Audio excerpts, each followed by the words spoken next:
Olá, meu nome é Eunice, sou estudante de psicologia da Uniswan.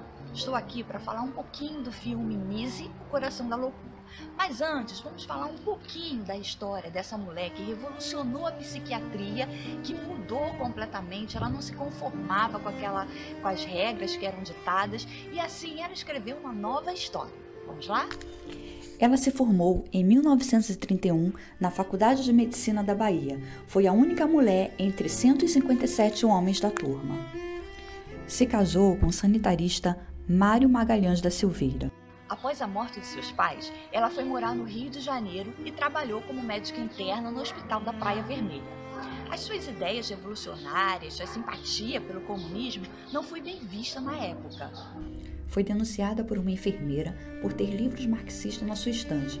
Foi presa pela Polícia Política do Estado Novo de Getúlio Vargas e passou 18 meses em reclusão. Ao sair da prisão, ficou desempregada. Só foi reintegrada ao serviço público após 8 anos com anistia.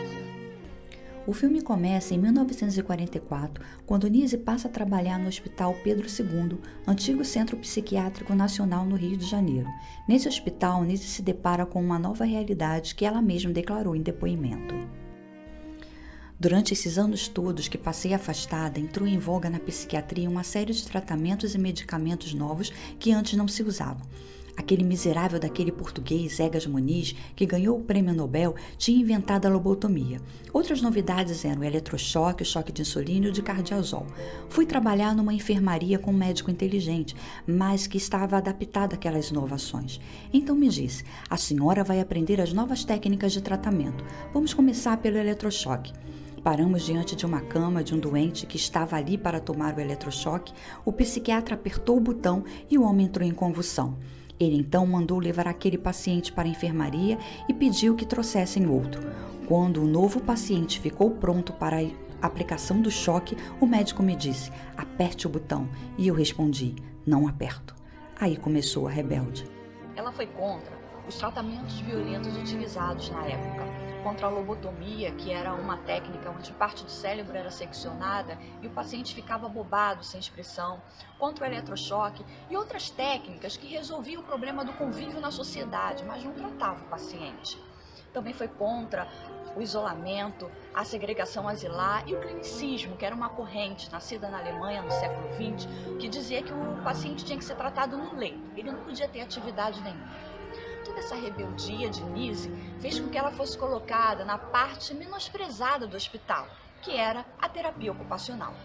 Ela falou dessa experiência em entrevista dada a Luiz Gonzaga Pereira dos Santos. Em terapia ocupacional, exigia-se que os doentes arrumassem, limpassem e varrissem o hospital. Exigia-se muito do doente. Eu sempre fui contra isso.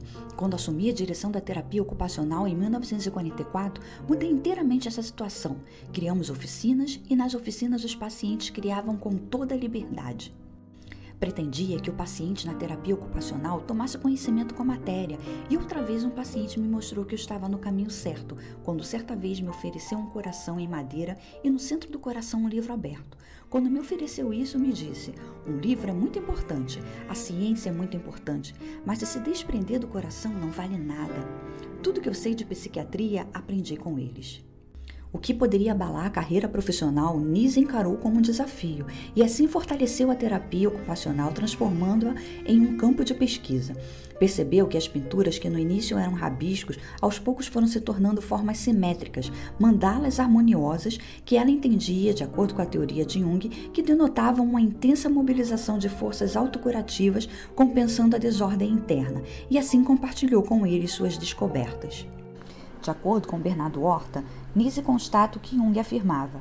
Para o neurótico, o que seria todos nós, segundo Freud, o tratamento é por meio da palavra, ou seja, a psicanálise. Para o esquizofrênico, a palavra não dá conta.